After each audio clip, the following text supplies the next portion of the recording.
Hello, good evening students. So today we discuss the NEET paper. Okay, मग आता नीटचा एक set आहे, त्या सेटचा आपण काय करणार आहोत, डिस्क्रिप्शन थोडंसं चेक करणार आहोत. सो फर्स्ट वन, हा जो सेट आहे त्या सेटमध्ये फर्स्ट क्वेश्चन जो आहे तो असा आहे की match the following question, choose the correct answer from the option given below. List 1 दिली आहे, लिस्ट 2 दिली आहे आणि त्याच्यामध्ये 3F 2F 1F आणि 5F असं दिलं आहे. मग कोण आहेत ॲक्च्युली, तर ते फॅरेडेज आहेत. कोण आहेत? नंबर ऑफ फॅरेडेज, म्हणजे किती इलेक्ट्रॉन ट्रान्सफर करावे लागणार आहेत त्याला, किंवा किती इलेक्ट्रॉन त्याला गेन करावे लागणार आहेत, लॉस करावे लागणार आहेत, त्यासाठी क्वेश्चन विचारला आहे. मग पहिला जो आहे याच्यामध्ये 1 मोल ऑफ H2O2O -2 असं लिहिलं आहे, किंवा 2 लिहिलं आहे, अंडर ब्रॅकेट 2 लिहिलं आहे. ओके, म्हणजे साधी गोष्ट आहे. नुसता ओ ला जर पाठवायचा असेल तर 1 मोलला 1 फॅरेडे लागेल O2च्या केसमध्ये, म्हणजे O2च्या केसमध्ये फॉर्म तयार करायचा. Then second one, 1 mole of MnO4 -2 1 Mn2 plus nitrogen किंवा काहीतरी आहे त्याच्यामध्ये, ठीक आहे, it's okay, forget about that. पण Mn मध्ये +7 आहे आणि इकडे +2 आहे, म्हणजे याला 5 मोल ऑफ इलेक्ट्रॉन घ्यावे लागतील. 5 मोल कुठे आहेत, तर इथे आहेत. म्हणजे याचं याचं आन्सर जे आहे ते 1 येईल, याचं आन्सर जे आहे ते 5 फॅरेडे येणार आहे. क्लिअर. त्यानंतर 1.5 मोल आहे ऑफ 9 फ्रॉम मोल्टन CaCl2. आता इथे मध्येच 9 असं काहीतरी आहे. So 1.5 mole of CaCl2. मग साधी गोष्ट आहे, Ca ला +2 मधून Ca सॉलिडमध्ये पाठवायचं असेल तर याला 2 मोल इलेक्ट्रॉन लागेल. सो 1 मोलसाठी 2 फॅरेडे, सो 1.5 मोलसाठी 3 फॅरेडे लागतील. म्हणजे याचा आन्सर काय येईल, 1 येईल. आणि याचा आन्सर म्हणजे ऑब्व्हियसली राहिलेलं काय येईल, 2 फॅरेडे आलं. म्हणजे इथे आन्सर जर का चूज केलं तर हे दिसते answer, 4th. Clear. Question number 51चा आन्सर. देन नेक्स्ट वनकडे जाऊया आपण. क्वेश्चन नंबर 52 आहे. 52 अतिशय सोपा क्वेश्चन आहे, फारसा काही डिफिकल्ट नाही आहे. त्यांनी which reaction is not a redox reaction. मला काय फाइंड आउट करायचं आहे, अशी रिॲक्शन फाइंड आउट करायची ज्याच्यामध्ये ऑक्सिडेशन नंबरच बदललेला नाही आहे. मग ज्याचा ऑक्सिडेशन नंबर बदललेलाच नसेल तो म्हणजे रिडॉक्स रिॲक्शन नाही आहे. मग याच्यामध्ये जरा चेक करू. इथे काय झालं आहे, H होता 0मध्ये, हा पण 0मध्ये होता, हा झाला +1 मध्ये, हा झाला -1 मध्ये. या BaCl2 मध्ये आणि NaClSO4 मध्ये रिॲक्शन झाली. हा Ba इथे +2 मध्ये होता, इथे सुद्धा +2 मध्येच आहे. हा Na जो आहे इथे +1 मध्ये, इथे सुद्धा +1 मध्येच आहे. म्हणजे दोघांमध्ये काहीच चेंज झालेलं नाही आहे. म्हणजे सेकंड रिॲक्शन जी आहे ना, it is not a redox reaction. इतकी सिंपल गोष्ट आहे. सेकंड ही रिडॉक्स रिॲक्शन नाही आहे. International, not international, intramolecular hydrogen bonding present in. अतिशय सिंपल गोष्ट आहे, इंट्रामॉलिक्युलर हायड्रोजन बॉन्डिंग. आणि इथे जर का माझ्याकडे नायट्रो ग्रुप विथ फिनॉल दिले असतील तर मग काही विचारायला नको, इतकं सिंपल आहे. Nitro group with phenol. मग आता जर का इंट्रामॉलिक्युलर हवा आहे मला, तर फिनॉलिक ग्रुप आणि OH ग्रुप हे शेजारी शेजारी हवेत. म्हणजे ऑर्थोला काय हवं आहे, नायट्रो ग्रुप हवा आहे. तर इथे आन्सर जे आहे ते या इथे 3 आहे, कारण इथे NO2 आणि इथे OH आहे. So intramolecular hydrogen bonding present in orthonitrophenol. इतका सिंपल क्वेश्चन आहे. ओके. देन कारण या कंपाऊंडमध्ये आपण जर का पाहिलं तर या एकमेव रिॲक्शनमध्ये सांगितलं होतं पण की जर OHचं नायट्रेशन केलं आपण in presence of H2SO4, then we obtained orthonitrophenol as a major product and paranitrophenol as a minor product. मग असं का होतं, हा मेजर आणि हा मायनर का येतो, तर त्याच्या मागचं रिझन आहे. हा मेजर येतो because of the intramolecular hydrogen bonding. मग इथे त्यांनी इंट्रामॉलिक्युलर हायड्रोजन बॉन्डिंग विचारले and it is one of the difficult म्हणण्यापेक्षा एक थोडीशी वेगळी रिॲक्शन आहे. बाकी सगळ्यामध्ये येतात प्रोडक्ट मेजरवाला पॅरा, ही एकमेव reaction. It's one of the single reaction which gives you ortho substituted product as a major product. बाकी सगळ्यांमध्ये पॅरावाला मेजर येतो, इथेच मात्र ऑर्थोवाला आला आहे. Then Fehling solution A is. मग आता इथे फेलिंग सोल्युशन विचारलं ए इज कोणतं फेलिंग सोल्युशन आहे असा आपला क्वेश्चन आहे. तर फर्स्ट वन आहे alkaline solution of sodium phosphate not sodium phosphate sodium potassium tartrate means what is Rochelle salt. Then aqueous sodium citrate, then aqueous copper sulphate आणि last one जो आहे alkaline copper sulphate. Fehling solution आहे. Fehling solution म्हणजे कोण? Aqueous copper sulphate. Okay. Then next one 1 gram of sodium hydroxide was treated with 25 ml of 0.75 m HCl solution. The mass of sodium hydroxide left unreacted equal to. आता reaction एकदम simple आहे. मला sodium हायड्रॉक्साईडची reaction solution of HCl बरोबर करायची. मग reaction कशी होते रे? NaOH react with HCl to form NaCl plus HCl, not HCl, H2. म्हणजे 1 mole of NaOH react with 1 mole of HCl to form 1 mole of NaCl. मग जरा check करू. इथे सांगितले की 1 gram sodium hydroxide was treated with. मग 1 gram sodium hydroxide म्हणजे किती मोल आहेत? 0.1 डिवाइड बाय 40 करावं लागेल. ओके. म्हणजे थोडक्यामध्ये आला किती हा? जर का 1 आपण पाहिला तर 10 मध्ये हा तो किती होतो? 0.25 होतो. म्हणजे 1 मध्ये किती येईल? 0.25 0.025 आणि इथे दिलं आहे 25 ml ऑफ 75 मोलार 0.75 मोलार. मग 0.75 मोलारमध्ये हा झाला 0.025 मोलार प्लस इथे किती आहे? 0.75 मोलार आहे. पट त्याचा व्हॉल्यूम जो आहे तो किती आहे? 25 ml आहे. म्हणजे तेवढ्या व्हॉल्यूममध्ये किती येणार आहे त्यांचे मोल्स ते मला चेक करावं लागेल. किंवा यांनी जर का मिलीग्रॅममध्ये दिलं आहे तर इथे सुद्धा मिलीग्रॅममध्ये चेक करायचं असेल तर असं येईल. तिथे 36.5 ग्रॅम. किंवा आपण एक काम करूयात, याला मोलमध्ये कन्वर्ट केलं आहे, याला पण मोलमध्ये कन्वर्ट करूयात. म्हणजे काय होईल? आपलं कामकाज सोपं होईल थोडंसं. 0.75 मोलार म्हणजे 0.75 मोल इन 1 लिटर. आत्ता किती आपल्याकडे? 25 म्हणजे 0.075 इन 100 ml. म्हणजे याला डिवाइड बाय 4 केला तर 0.075 डिवाइड बाय 4 इन 25 ml असं आपलं आन्सर आहे की एवढे मोल्स आपल्याकडे किती आहेत? 25 ml मध्ये. ओके. मग याचं आन्सर जे आहे ते 0.75 डिवाइड बाय 4 मिलीग्रॅम आणि यांच्या ग्रॅममध्ये जर का चेक केलं आपण तर याला डिवाइड बाय 3 करून आन्सर साधारण 750 मिलीग्रॅम एवढं येईल. ओके. कारण आपण किती आहे? 0.025 आहे. त्याच्यामधला 0.025 रिॲक्ट झालेला असेल तर 0.075 मिलीग्रॅम हे एवढं उरेल. क्वेश्चन जरा सोपा आहे पण जरा विचार करण्यासारखा आहे की असं असं आहे याच्यामध्ये. ओके. तर 0.075 किंवा 750 मिलीग्रॅम येईल. द नेक्स्ट वन जो आहे तो आहे 56 वाला match the following. Match the फॉलोइंगमध्ये लिस्ट 1 दिली आहे, लिस्ट 2 दिली आहे आणि याच्यामध्ये आपल्याला काय चेक करायचं की कोणत्या मॉलिक्युलचा कोणता शेप आहे. मग सिम्पली NH3 जो आहे तो we know that NH3 is pyramidal. Okay. त्यानंतर जर टेट्राहायड्रल दिला असता त्यामध्ये टेट्राहायड्रल असला असता पण टेट्राहायड्रल नाही आहे. देन BrF5 हा फॉस्फरस ब्रोमीन पेंटाफ्ल्युराइड आहे. याचं जर का स्ट्रक्चर नीट पाहिलं तर याच्यामध्ये काय फरक आहे तो आपल्याला चेक करायचा. सो फर्स्ट वन SF6 जो आहे तो ऑक्टाहायड्रल आहे नो डाऊट. याच्यामध्ये हा येणार आहे. सो डी वाला जो आहे तो थर्ड येणार आहे. त्याच्यामध्ये काहीच प्रॉब्लेम नाही आहे. त्यानंतर जो ए वाला आहे अमोनिया त्याचं ट्रायगोनल पिरॅमिडल सांगितलं आहे मी, हेच येणार आहे. मग राहिले मधले दोन. बी वाला जो आहे त्यांनी 5-5 बॉन्ड तयार केलेत. 5 बॉन्ड जर का तयार केले असतील बी वाल्याने तर याचा स्क्वेअर पिरॅमिडल येईल म्हणजे हा येईल.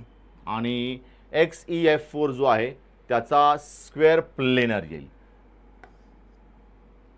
ओके. तर मग ही जॉमेट्री जी आहे ती मॅच होईल. मग ही जॉमेट्री कुठे दिसते? फर्स्टचा फर्स्ट, एचा फर्स्ट, देन बीचा फोर्थ. येस. म्हणजे इथे थर्ड मध्ये दिसते.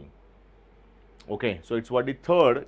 Then next one, the E naught value. आता E naught value दिली, E naught value दिली आणि E naught value वरून आपल्याला काय करायचं आहे तर configuration Mn+3 to Mn+2 couple is more positive than Cr+3 to Cr+2 or Fe+3 to Fe+2 due to the change of. मग चेंज ऑफ का तर तिथे Mn जो आहे Mn या Mn चा +3 आणि Mn चा +2 याच्यामध्ये जर का चेक केला आपण तर Mn atomic number 25 electronic configuration 4s2 3d5 असं इलेक्ट्रॉनिक कॉन्फिगरेशन आहे. जर का Mn+2 पाहिला आपण तर +2 मध्ये 4s0 3d5 असा येईल आणि जर Mn+3 पाहिला तर +3 मध्ये 4s0 आणि 3d4 येईल. जो 3d4 स्लाइटली अनस्टेबल आहे. समजा Mn+3 Mn+2 मध्ये गेला तर 3d plus not 3d+, 3d4 चा 3d5 मध्ये कन्वर्जन होईल म्हणजे स्टेबिलिटी वाढेल, पण असं त्या CR मध्ये आणि FE मध्ये होणार नाहीये. म्हणजे D4 टू D5 सिस्टीमचं कॉन्फिगरेशन चेंज होईल. सो इथे काय येईल D4 टू D5 कॉन्फिगरेशन येईल. म्हणजे हा झाला आपला काय आन्सर. बाकीच्यांमध्ये असं येणार नाहीये. हा फील्ड जो आहे तो क्रोमियममध्ये Mn मध्ये जास्त दिसतो आपल्याला, पण त्या Fe मध्ये दिसणार नाही. जर का आपण क्रोमियमचा पाहायचा झाला तो क्रोमियम जरा चेक करूया. CRचा नॉर्मल कॉन्फिगरेशन ॲटॉमिक नंबर 24 किती आहे 4s2 आणि 3d5 आहे. Okay sorry not 4s2 3d5 4s1 it's observe. आता समजा CR ने +2 दाखवला असेल +2 तर CR होईल 4s0 3d4 आणि CR+3 असेल CR+3 तरी सुद्धा हा येतोय 4s0 आणि 3d3. म्हणजे या कॉन्फिगरेशनमध्ये स्टॅबिलिटी नाहीच आहे. मग स्टॅबिलिटी कुठे आहे याच्यामध्ये, म्हणून E naught value for the couple is more positive than what the CR and FE. मग इथे आन्सर काय आलाय फर्स्ट आलाय. Then 58 match the following. पुन्हा एकदा फर्स्ट वन आणि सेकंड वनला आपल्याला काय करायचं आहे मॅच करायचं, म्हणजे फारसं काही अवघड नाहीये. देन आयसोथर्मल, आयसोकोरिक, आयसोबॅरिक आणि आयडियाबॅटिक दिली आहे. फर्स्ट वन आयसोथर्मल प्रोसेस जी आहे it is isothermal means what temperature constant असतो. मग टेम्परेचर कॉन्स्टंट कुठे इथे, म्हणजे याचा काय येईल B. Then isochoric means what volume constant असेल, म्हणजे याचा काय येईल सी. त्यानंतर isobaric means what pressure constant असेल, म्हणजे याचा काय येईल D carried out at constant pressure. आणि मग adiabatic means what no heat exchange. मग असा कुठे आहे का एचा 2 येस इथे दिसतोय एचा 2, म्हणजे हे आहे आपल्या क्वेश्चनचा answer. Then next one activation energy of any chemical reaction can be calculated if one knows the value of dot dot dot. Activation energy, activation एनर्जीला कोण हवा आहे आपल्याला तर first one orientation of reactant molecule during collision, rate constant of two different temperature. yes activation energy साठी rate constant हवेत आपल्याला, कारण की आपल्याकडे कोण आहे log K2/K1 is equal to E/2.303 R under bracket T2 - T1/T1 × T2 हा formula आहे. आणि त्याच्यामध्ये K जे आहेत K2/K1 ते आहेत 2 डिफरंट टेम्परेचरचे रेट कॉन्स्टंट, म्हणजे हे आपल्याला माहिती असलंच पाहिजे. Okay then next one compound with molecular formula C6H14 has 2 tertiary carbon. Its IUPAC name is दोन tertiary carbon आहेत.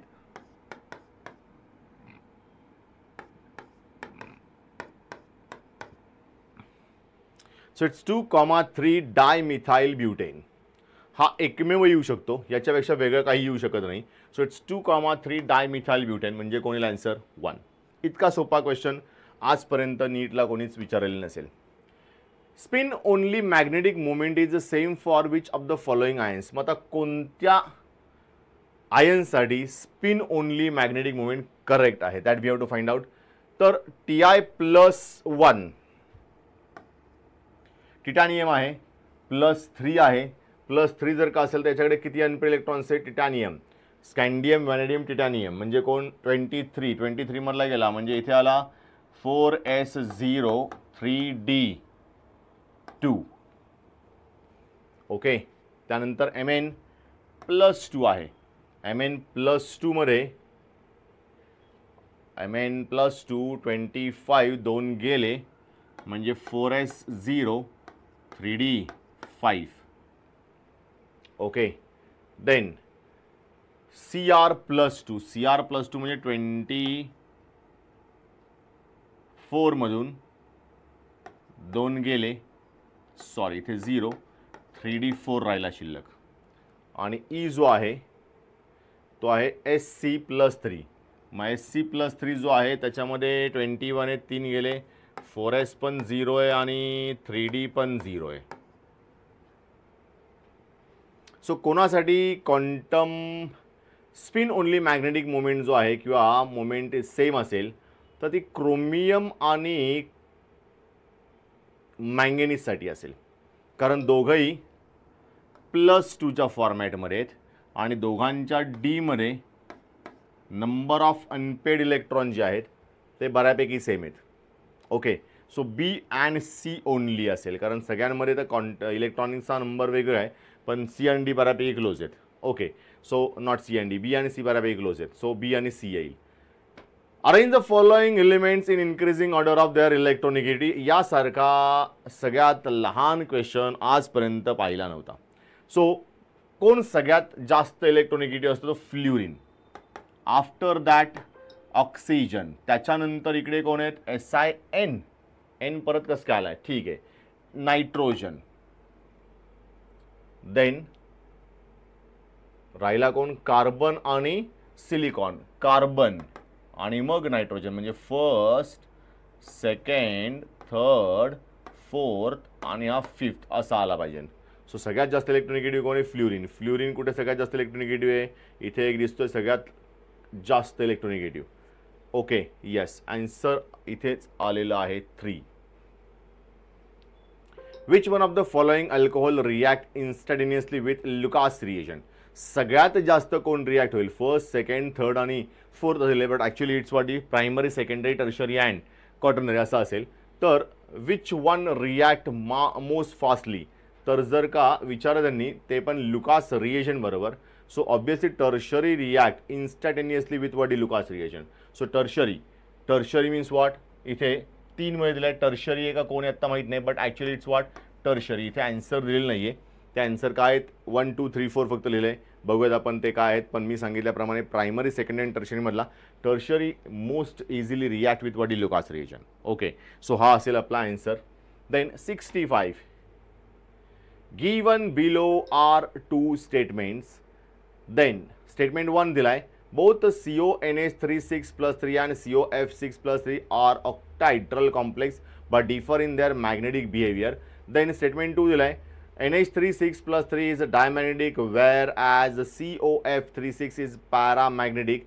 0 0 0 10 16 in the light of the above statement choose the correct answer for the option. ते 0 0 आणि 10 हे काय प्रकरण आहे काही मला समजलं नाही, बट इट्स ओके, काही हरकत नाही आहे. बघूयात आपण काय. फर्स्ट वन, मला स्टेटमेंट 1 आणि 2 दोन्हीही बरोबर दिसत आहेत. बोथ स्टेटमेंट हे बरोबर आहेत, कारण कॉम्प्लेक्सेस आहेत, ऑक्टाहेड्रलच आहेत, कारण इथे सुद्धा 6 आहे, इथे सुद्धा 6 आहे. दोन्ही 6 जर का असतील तर ते ऑक्टाहेड्रल असतील, पण दोघांचं मॅग्नेटिक बिहेवियर वेगळं असेल, कारण हे दोन्ही जे लिगँड्स आहेत ते सेम नाही आहेत. दोन्ही लिगँड सेम नाही आहेत म्हणल्यानंतर दोघांचं मॅग्नेटिक बिहेवियर सेम नसेल, आणि मग त्याच्यामधला एक जो आहे तो डाय दिसतोय आणि दुसरा जो आहे तो पॅरा आहे.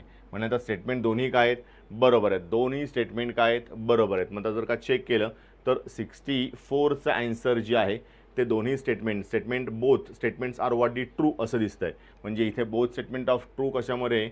फॉल्स फॉल्स फॉल्स इथे दिसतंय ट्रूमध्ये.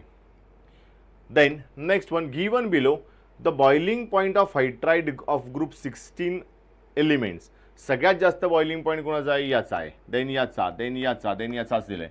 And statement on the basis of molecular mass, H2O is expected to have lower boiling point than the other members of the group due to the presence of extensive hydrogen bonding in H2O.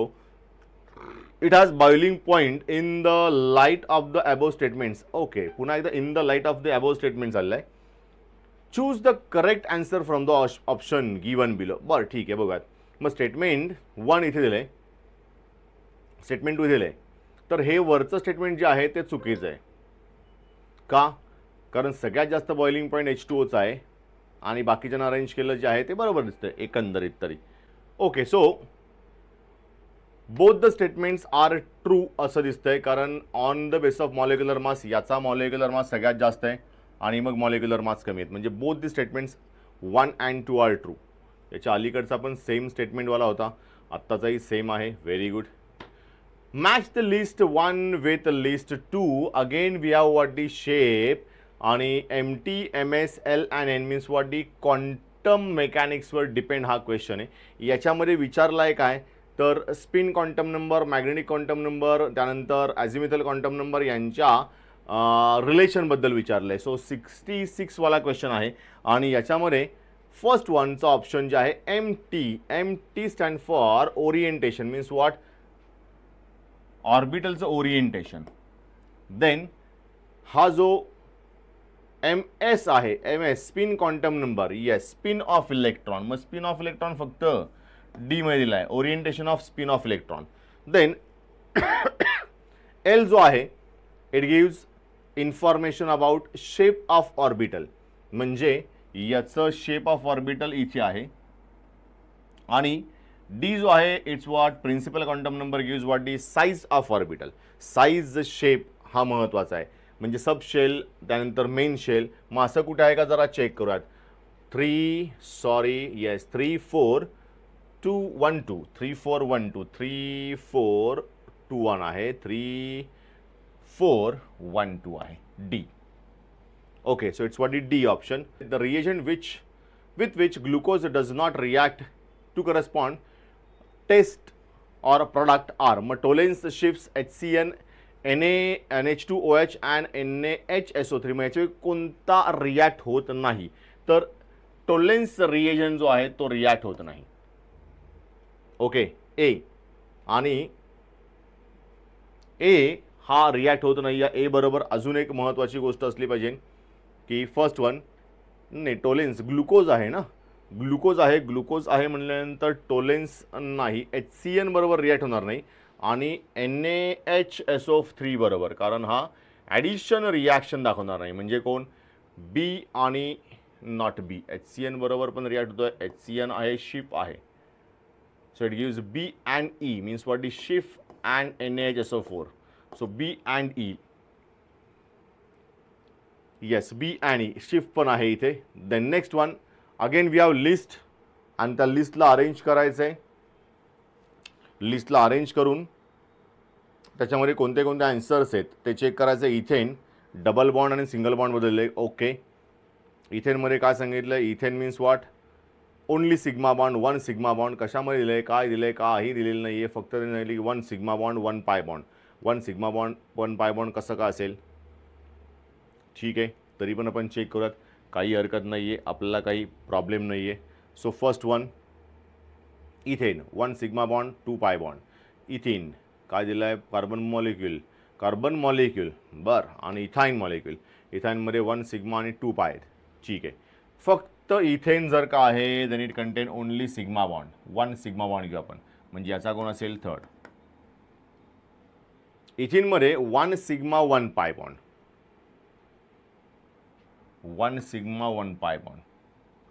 Carbon मॉलिक्यूलमध्ये इथाईनमध्ये 1 sigma 2 pi bond, 1 sigma 2 pi bond. मग राहिला कोण? 2 पाय bonds. मग carbon मॉलिक्यूलमध्ये 2 पाय bonds आहेत फक्त. Wow, काही लिस्टचा आणि करेक्ट रिलेशनचा संबंध लागत नाही, बट ठीक आहे. कार्बनमध्ये काय? कार्बन मॉलिक्यूल दिला आहे. कार्बनचा मॉलिक्यूल म्हणजे काय असतो हेही अजूनपर्यंत दाखवलेलं नाही आहे. त्याच्यामुळे इथे रिलेशन जे आहे ते असं करता येईल की इथेन जो आहे, इथेन 1 सिग्मा ओनली, म्हणजे पहिल्याचा तिसरा येईल. ओके, त्यानंतर इथिन जो आहे, इथिनचा 1 सिग्मा 1 पाय बॉन्ड, म्हणजे चौथा येईल. सी जो आहे तो 2 पाय बॉन्ड ठेवू आपण, काहीच प्रॉब्लेम नाही, कारण त्याच्यामध्ये पाय बॉन्ड नाहीच आहेत, पण तरी पण ठेवला आहे. आणि डी जो आहे इथाईन त्याचा 1 येईल. म्हणजे असा जर का ऑप्शन पाहिला आपण की याचा हा, याचा हा आणि याचा हा, कार्बनचा मॉलिक्यूल सोडून दिला, तर ऑप्शन नंबर ए करेक्ट दिसतोय. Okay, so it's what first one.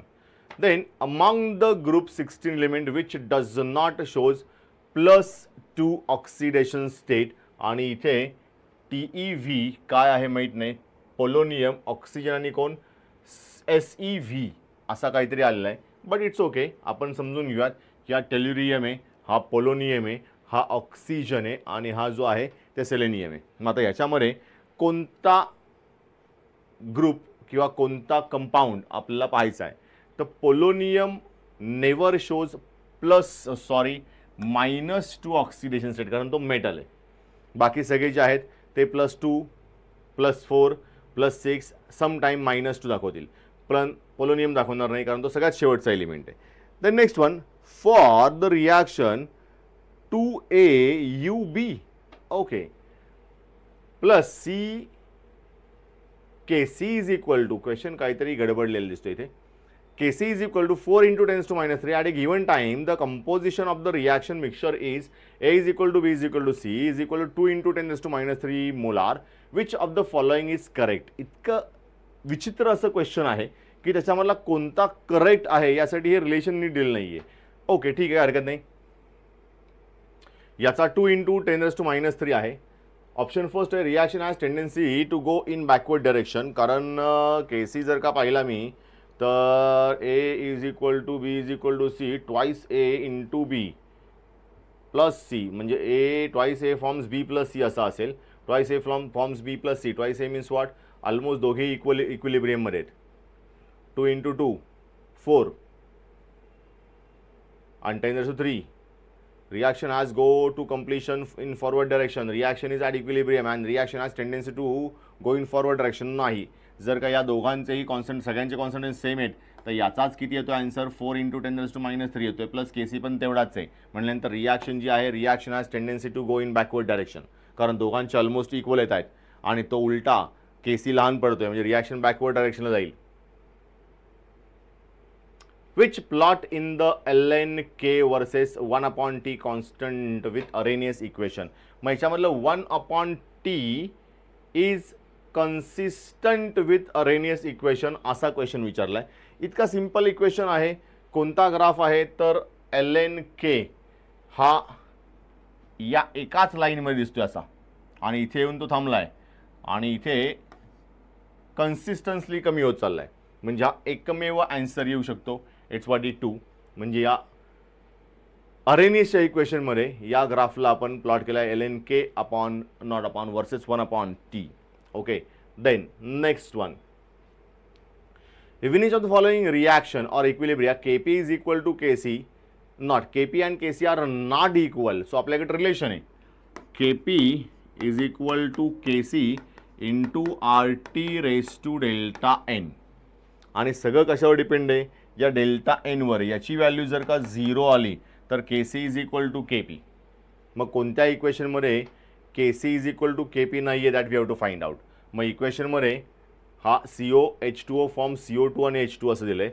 1 मोल प्लस 1 मोल फॉर्म्स 1 मोल प्लस 1 मोल, हा 0 आहे. क्लिअर. देन इथे 2 आहेत, इथे पण 2 आहेत, 0 आहे, हा 1 आहे आणि हे 2 आहेत. 2 - 1 1 येईल, म्हणजे थर्डच्या केसमध्ये ही जी आहे ती 0 नसेल. ओके, थर्डच्या केसमध्ये ही आहे ती 0 नसेल. सो थर्ड आन्सर येईल. देन स्टेटमेंट्स दिलेले आहेत खाली. The boiling point of isomeric of pentanes follows the order. मग काय ऑर्डर आहे, n pentane, isopentane, neopentane. N pentane is larger than isopentane, isopentane is larger than neopentane. Statement 1 बरोबर आहे. Branching increases, boiling point decreases. So जेवढं branching वाढणार तेवढं boiling point decrease होणार आहे, आणि या केसमध्ये तर मला दिसतं आहे की ब्रांचिंग वाढल्यानंतर बॉइलिंग पॉईंट कमी झाल्यासारखं दिसतोय.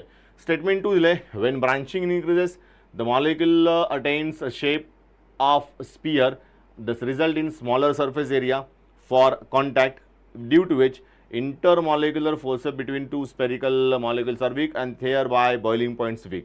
मग या दोन्ही स्टेटमेंटमध्ये ट्रूथ स्टेटमेंट आहेत. So statement 1 and statement 2 both are correct. मग स्टेटमेंट 2 आणि 1 करेक्ट असं कुठे लिहिलं आहे का ते जरा चेक करू आपण. Statement 1 is correct but 2 is incorrect. C option असा आहे, स्टेटमेंट 1 अँड 2 आर करेक्ट. म्हणजे स्टेटमेंट 1 and 2 करेक्ट असा ऑप्शन थर्डला आपल्याला मॅच होतोय. नेक्स्ट वन आहे the compound that will undergoes SN reaction with faster rate. मग कोणती रिॲक्शन फास्टर रेटनी जाईल आपल्याकडे? सो फास्टर रेटनी जाण्यासाठी हा डायरेक्ट BR बेन्झिन अटॅच आहे, हा नाही येणार. हा जो आहे तो CH3BR, या इथे सेकंडरी कार्बनला BR अटॅच आहे, हा जाऊ शकेल. इथे कोण आहे? प्रायमरी कार्बनला BR अटॅच आहे आणि तिकडे कोण आहे? प्रायमरी सायक्लोहेक्सेन आहे म्हणजे सेकंडरी, हा प्रायमरी. म्हणजे इथे सगळ्यात जास्त स्टेरिक एंट्रन्स दिसतंय म्हणजे हा कंपाऊंड जाईल. So it shows what the SN reaction fastest as compared to what the other. Okay, then next one, the energy of electron in the ground state n is equal to 1 for He ion is minus x joule. Then for an electron in N2 state for beryllium plus 3 ion in joule is, म्हणजे आता joule मध्ये काढायचं, बेरिलियमचं काढायचं आपल्याला. तर याचा आणि याचा मला चेक करावं लागेल. He आहे आयनिक फॉर्म मध्ये दिलाय, मग He म्हणजे काय असेल तर हिलियम आहे. हेलियमचा आयन जर पाहिला तर हेलियमच्या आयन मध्ये एकही इलेक्ट्रॉन नसेल कारण He+2 मध्ये गेला असेल. So no electron.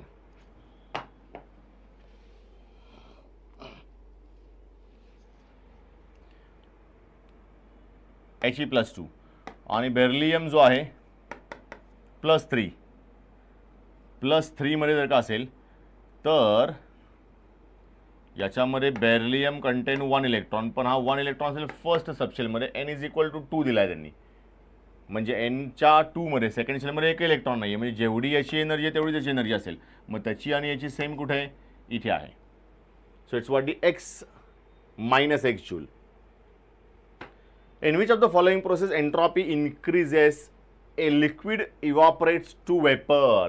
लिक्विड आहे तो वेपर फॉर्ममध्ये गेलाय म्हटल्यानंतर इथेच एंट्रॉपी वाढणार आहे. कारण सिम्पली आपण काय सांगितलं होतं की जर आपल्याकडे एंट्रॉपी वाढतोय याचा अर्थ काय तर रँडमनेस किंवा disorderness increases. So disorderness increases पहिल्याच क्वेश्चनमध्ये लिक्विडला वेपरमध्ये कन्वर्ट केलाय म्हणजे याचाच काय झाला पाहिजे? रँडमनेस वाढला पाहिजे. Okay, then on heating some solid substance change from solid to vapor state without passing through the liquid state, म्हणजे sublimation process आहे. The technique is used for purification of such solid substances based on the above principle is known as the sublimation principle. इतकी simple आहे की sublimation principal आहे. Sublimation म्हणजे कोण? इथेच प्रोसेसमध्ये समजतं solid to vapour called as what is sublimation. Match the list, पण लिस्टच दिसत नाहीये त्याच्यामुळे कोणाला मॅच करायचा हा प्रश्न आहे. Okay, then even below 2 statements aniline आहे तो अँजिलिन झालाय, does not undergoes Friedel Craft alkylation reaction, आणि aniline can not be prepared through Gabriel phthalimide synthesis. Okay, 2 statement दिलेत, दोघांनाही चेक करायचं आहे. तर दोघांनाही चेक केल्यानंतर असं लक्षात येतं की दोन्ही स्टेटमेंट बरोबर आहेत. दोन्ही स्टेटमेंट काय आहेत? बरोबर आहेत. दोन्ही स्टेटमेंट ट्रू आहेत कारण ॲनिलीनची सुद्धा गॅब्रियल थॅलेमाइड सिंथेसिस तयार होत नाही आणि याची FC रिॲक्शन सुद्धा होत नाही. सो दोन्ही स्टेटमेंट ट्रू. आत्तापर्यंत थर्ड जे आहे ना, थर्ड ते ट्रू होतं. इथे सुद्धा बोथ स्टेटमेंट ट्रू हे थर्डलाच आहे.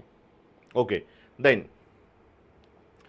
Arrange the following elements in increasing order of ionisation enthalpy. Lithium, beryllium, boron, carbon, nitrogen. सगळ्यात जास्त nitrogen, then carbon, then boron, then beryllium, then lithium. कारण लिथियम सगळ्यात छोटा आहे, इझिली लॉस इलेक्ट्रॉन. सो लिथियमची सगळ्यात कमी एनर्जी असेल, require what the least amount of energy. मग सगळ्यात लहान लिथियम आहे, सगळ्यात मोठा कार्बन नायट्रोजन आहे, अशी इथे एकमेव दिसते मला अरेंजमेंट.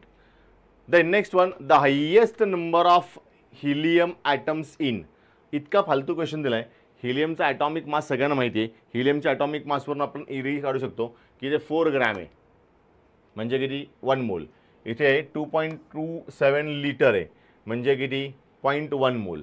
त्यानंतर इथे 4 मोल आहेत आणि इथे 4 म्यू आहे. सगळ्यात जास्त 4 मोल्समध्ये. 4 मोल म्हणजे किती? 4 × 4 16 ग्रॅम. सो सगळ्यात जास्त ॲटम्स कुठे आहेत? थर्डमध्ये आहेत. Then the most stable carbocation among the following is, मला काय फाइंड करायचं आहे, which one is tertiary carbocation that is more stable. मग टर्शरी कार्बोकेटायन जर का असेल तर तो मोर स्टेबल आहे. इतकी सिम्पलशी गोष्ट आहे.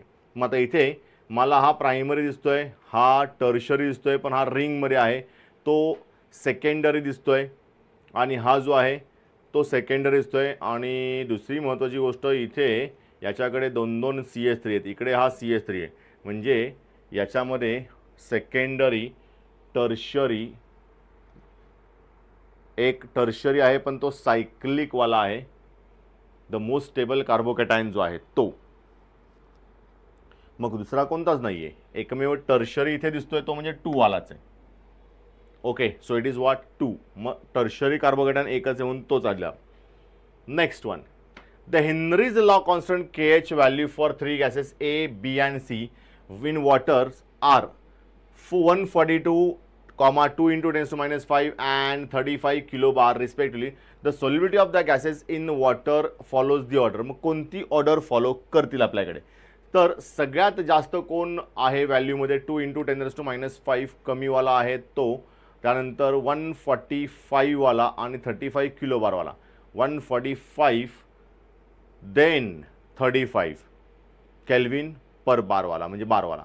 मग सगळ्यात जास्त बी वाला असेल, बी वाला कुठे आहे, याच्यामध्ये आणि याच्यामध्ये, तर रुपीजमध्ये डॉलरमध्ये आला आहे. बी नंतर सी आणि नंतर ए इथेच आहे. C, B greater than C greater than A.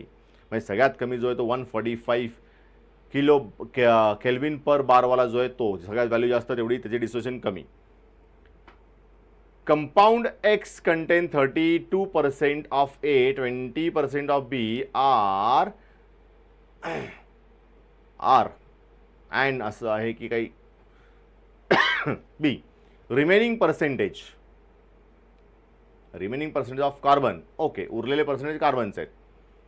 The empirical formula of X is, अच्छा, so 32% A, 20% B आणि उरलेले पर्सेंट म्हणजे साधारण 48% जे आहे ते C आहे.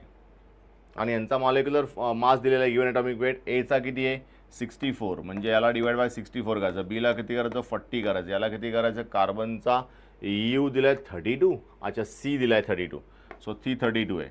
म्हणजे याचे पर्सेंट किती आलेत, नॉट पर्सेंट, ॲटॉमिक रेशो किती येईल 0.5, याचा किती येईल 0.5, याचा पण किती येईल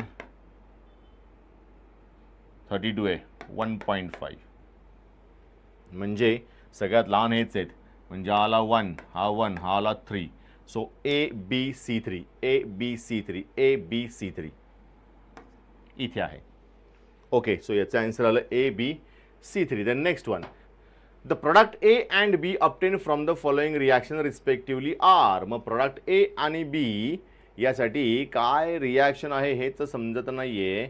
इथे थ्राइस ROH प्लस PCI3 असेल, PCl3 असलं पाहिजे, फॉर्म्स थ्राइस B प्लस आणि ब्रॅकेटमध्ये B दिलाय. ओके ठीक आहे, forget about that. Me reaction direct लिहून टाकतो.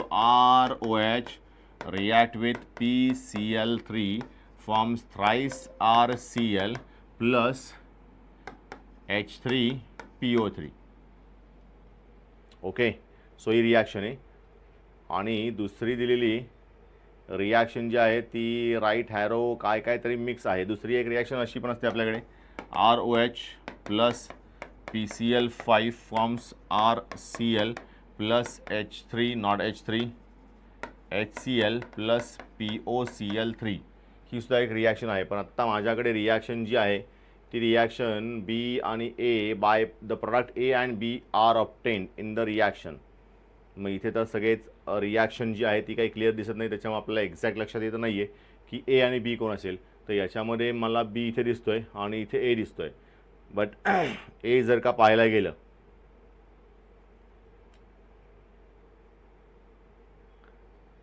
ठीक आहे, काही रिॲक्शन समजत नाही आहे, ते पेपरचा आपल्याला एक्झॅक्ट फोटो असेल तर आपण काढू शकतो. Next one, the plot of osmotic pressure, आणि इथे नो प्लॉट इज गिवन.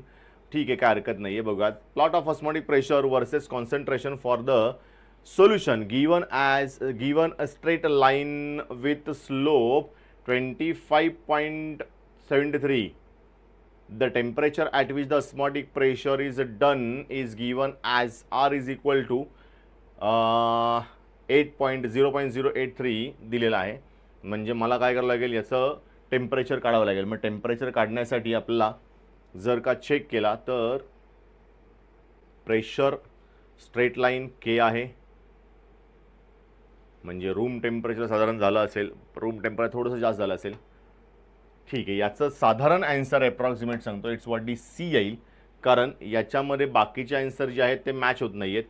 हाच येऊ शकत नाही, हा खूप कमी टेम्परेचर आहे आणि 310 खूप जास्त टेम्परेचर आहे. एवढ्या टेम्परेचरला ऑस्मॉसिस होणं अवघड असतं. सो नॉर्मल जर का पाहिलं तर तो सी आला पाहिजे. It's what 37 degree Celsius. Then organic मधला क्वेश्चन आहे, पुन्हा एकदा रिॲक्शन पलीकडे दिली आहे आणि प्रॉडक्ट काय करायचं आपल्याला, पी फाइंड आउट करायचं आहे. So what is P? So P काढायचा जर का असेल तर P CH double bond CH आहे, दोन्हीकडे CH डबल बॉन्ड CH आहे, KMnO4 आहे, मेजर प्रोडक्ट. मग CH डबल बॉन्ड CH म्हणलं हा इथून ब्रेक होईल आणि दोन्हीचा COOH होईल. मग दोन्हीचा COOH झाला तर बेन्झिन विथ COOH म्हणजे प्रोडक्ट येईल हा, not benzene, cyclohexane with COOH. तर हा प्रोडक्ट आला पाहिजे final product. Given below the two statements, हा is homoleptic complex whereas heteroleptic complex. And statement 2 CA plus काहीतरी कॉम्प्लेक्स दिला तिथे, ते काही दिसत नाही आहे, +3.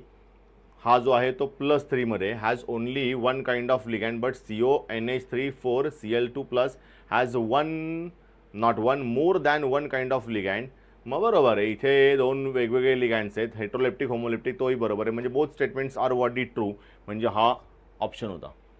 जेवढे आत्तापर्यंत आपल्याकडे स्टेटमेंट 1 स्टेटमेंट 2 असे आलेले क्वेश्चन्स आहेत, या सगळ्या क्वेश्चनमध्ये आत्तापर्यंत माझं ऑब्झर्वेशन असं होतं की ऑप्शन 3 जो आहे ना तो करेक्ट आहे. ओके, सो ऑप्शन 3 याचा सुद्धा करेक्ट आहे. During the action, not preparation, काहीतरी विचित्र आहे, प्रिपरेशन असावं, ते preparation of more solution, salt solution, ferrous अमोनियमच्या ऐवजी अमोपीपीएम सल्फेट असं झालंय.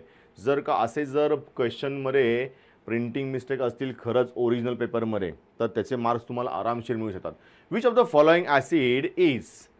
Added to prevent hydrolysis of Fe+2 ion. मग Fe+2 आयनचं हायड्रोलिसिस जर का आपल्याला करायचं तर आपण सल्फ्युरिक ॲसिड नॉर्मली वापरतो, sulphuric acid, dilute sulphuric acid.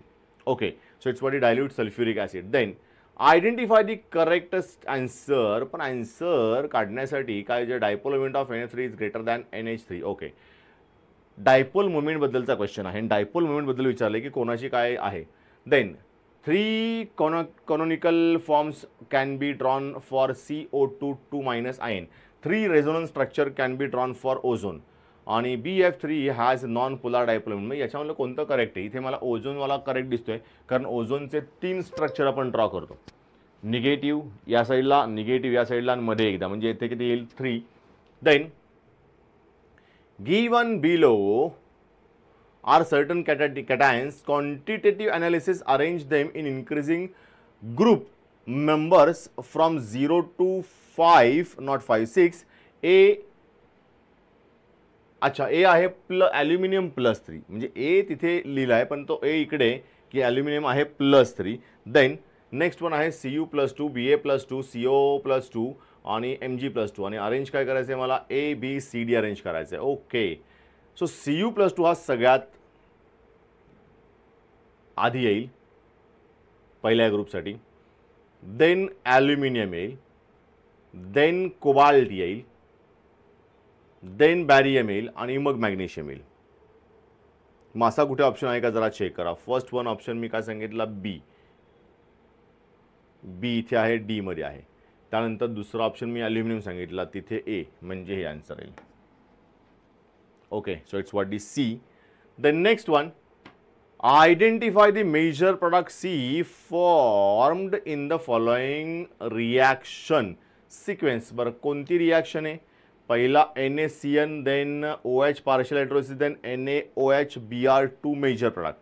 आणि काय काढायचं आपल्याला, सी काढायचं. सी म्हणजे NaOH-Br, म्हणजे तो असला पाहिजे ना आपला हफमन ब्रोमामाइड डिग्रेडेशनचा प्रोडक्ट, कारण इथे CN आहे. CNचं काय केलं आहे, आय आहे, या आय बरोबर इथे CN येईल, 4 कार्बनवाला इथे तयार होईल, त्याचा पार्शियल हायड्रोलिसिस केलं तर इथे झाला तयार CH3 CH2 CH2 C double bond O आणि NH2 आणि हा फायनली गेला आणि NH2 अटॅच झाला त्या 3ला, म्हणजे 3 कार्बनचा तयार होईल प्रोपाइल अमाइन, इथे दिलेला आहे प्रोपाइल अमाइन C मध्ये. सो प्रोपाइल अमाइन आपला आन्सर येईल, it's what is C. The rate of chemical reaction काय दिले काय समजा, CAI दिले, quadruples. Okay, when temperature changes from 27 to 57 degree, calculate the energy of activation. Okay, आणि R दिलेला आहे, एनर्जी ऑफ ॲक्टिव्हेशन काढायचं आहे. त्यानंतर आपल्याकडे फॉर्म्युला जो आहे तो फॉर्म्युला वापरावा लागेल, log to the base 10 K2 upon K1 वाला एनर्जी ऑफ ॲक्टिव्हेशन काढायचं आहे 2.303 R under bracket T2 minus T1 upon T1 into T2. हा आपला फॉर्म्युला आहे. या फॉर्म्युल्यामध्ये सगळं टाकावं लागेल. टाकल्यानंतर मीच कॅल्क्युलेट करतो आणि आन्सर तुम्हाला सांगतो एका मिनिटामध्ये. 4 टाइम झाला आहे. K2 अपॉन K1 किती आला 4 म्हणल्यानंतर 0.6021 याचा लॉग आहे इंटू 2.303 इंटू R ची व्हॅल्यू दिली आहे 8.314 हाला 11.52. ओके, याचा आन्सर काढूयात. किती आहे डिफरन्स जो आहे तो 27 37 47 30 30चा डिफरन्स आहे डिवाइड बाय, कशाला डिवाइड बाय, याचा प्रॉडक्ट काढून याला इकडे शिफ्ट करून टाकूयात. हा डिवाइड बाय 30 तिकडे गेल्यानंतर आणि 227 म्हणजे 300 इंटू 27 प्लस 57 300 प्लस 30 330 99000 म्हणजे 8 डिवाइड बाय इकडे काय होईल मल्टिप्लाइड बाय, याला मल्टिप्लाय करावं लागेल 11.55 11.52 ने केलं डिवाइड बाय 30 केलं. सो आन्सर आलं आहे माझं 38016. ओके, म्हणजे हे आन्सर आलं जूलमध्ये आणि 38.016 आलं किलो जूलमध्ये. म्हणजे 38 आन्सर जे आहे ते इकडे दिसतंय. सो 95चा आन्सर आलं 38.04 kilo joule. Consider the following reaction in a sealed vessel at equilibrium with concentration of N2 आहे एवढा, O2 आहे 4 पॉइंट, NO2 आहे एवढा आणि रिएक्शन आहे NO2 forms N2 plus O2. If 0.1 mole of NO is taken in a closed vessel, what will be the degree of dissociation alpha of NO2? आता याची degree of dissociation ते पण कधी काढायची ॲट इक्विलिब्रियम 30. म्हणजे या केसमध्ये जर का चेक करायला गेलो तर हा approximate degree of dissociation NO ची दिली आहे.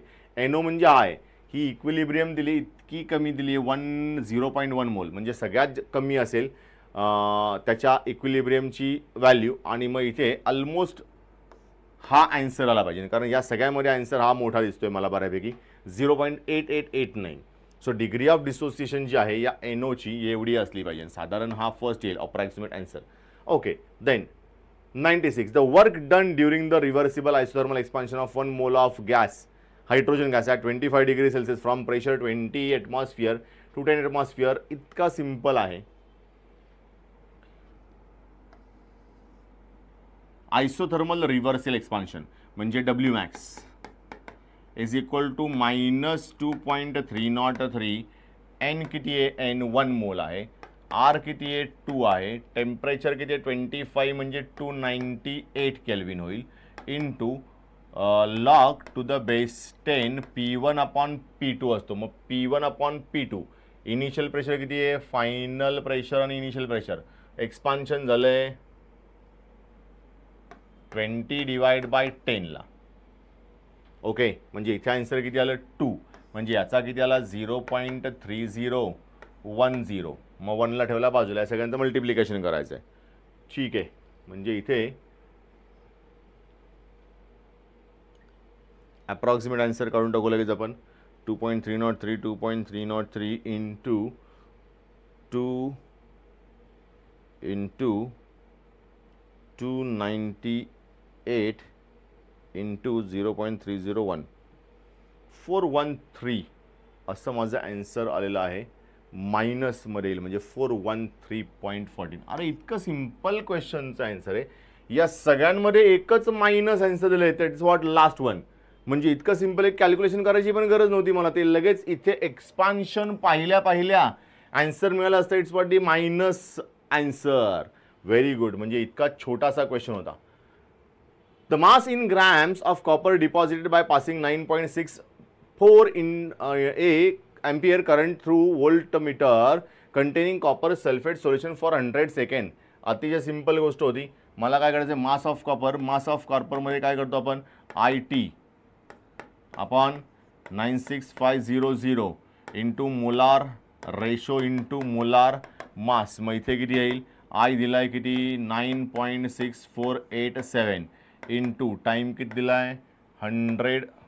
ओ हे काय झालं, कॅन्सल, पुढे आलो होतो. हां, into 100 seconds divide by 96487 into mole ratio जो आहे तो 0.5 आहे याचा, आणि याचा मोलार मास दिलाय 63. याला 2 डिजिट पुढे सरकावं लागेल म्हणजे हा 100 कॅन्सल होईल इथून, आणि मग इथे अजून 2 डिजिट स्लिप केला तर 10⁻² येतील, कॅन्सल होईल. 10⁻² इथे राहिला शिल्लक, इंटू हा 0.3 म्हणजे आला 31.5 मल्टिप्लाय केले तर म्हणजे अर्धा, आणि याला इंटू 10⁻³ 0.315 हे आन्सर येईल ग्रॅममध्ये. मग 0.315 कुठे आहे का, येस 0.315 या इथे आहे. सो याला आपला आन्सर शेवटचं 0.98चा आन्सर आला 0.38315. The next one, the major product A and B in the following reaction is. अतिशय सिंपल गोष्ट आहे. तर इथे जर का PBr वापरला आहे तर A जो आहे तो येणार आहे इकडचा OH जाऊन इकडे BR येणार आहे. म्हणजे हा A जो असेल तो असा असेल, CH3 आहे तसा, इथे आला BR. आणि अल्कोहोलिक KOH जर का वापरतोय तर हा जो आहे याच्याकडे हायड्रोजनच नाही आहे. ठीक आहे, पण पलीकडच्याकडे मात्र हायड्रोजन आहे. पलीकडच्याकडे मात्र हायड्रोजन आहे. मग आता A आणि B in the following reaction. A तर आपल्याला सापडला. ओके बेन्झिन नाही आहे, सॉरी बेन्झिन नाही आहे, म्हणजे इथे मी रिंग दाखवली तर रिंग नाही आहे, सायक्लोहेक्झेन आहे, म्हणजे इथेच डबल बॉन्ड येईल.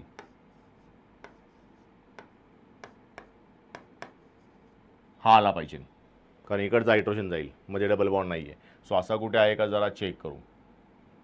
C. ओके, तर तो C असेल. And last one, the pair of lanthanoid ions which are diamagnetic in nature. मग कोणती डायमॅग्नेटिक दिसते मला, तर डायमॅग्नेटिक म्हणजे कोण, ज्याच्याकडे इलेक्ट्रॉन पेअरच नाही आहेत. मग लॅन्थेनॉइडमध्ये सेरियम +4 दिलाय आणि एट्रबियम +2 दिलाय. यांच्याकडे मला इलेक्ट्रॉन अनपेड नाही आहेत असं माहिती आहे, कारण मग त्यांच्याकडे अनपेड इलेक्ट्रॉन नाही आहेत तर ते कसे ॲक्ट होतील, डायमॅग्नेटिक. म्हणजे इथे आन्सर काय येईल, सेरियम +4 आणि ytterbium +2. No unpaired electron. No unpaired electron means what, they shows diamagnetic properties. Okay, so today आपण एक पेपर डिस्कस केला आहे. त्या पेपरचे ऑलमोस्ट सगळे आन्सर जे आहेत ते काढलेत आणि एक्सप्लेनही झालेला आहे आपला पेपर. कसे आन्सर होते, अतिशय सोपे होते. नीटचा पेपर हा अतिशय सोपा होता. अतिशय म्हणजे काही विचारायला नको, एवढे काही इझी लेवलचे क्वेश्चन्स केमिस्ट्रीमध्ये कधीही येत नाहीत, पण ते आले होते म्हणल्यानंतर आपल्याला आन्सर्स जमले पाहिजे. ठीक आहे, काय हरकत नाही आहे. बघूयात आपण नेक्स्ट टाईम एखादा सोपा पेपर येईल अशी अपेक्षा करूयात. आता हा तर अटेम्प्ट गेलेला आहे. Okay, so till then good bye. पुन्हा भेटूयात नवीन लेक्चर सेशनमध्ये.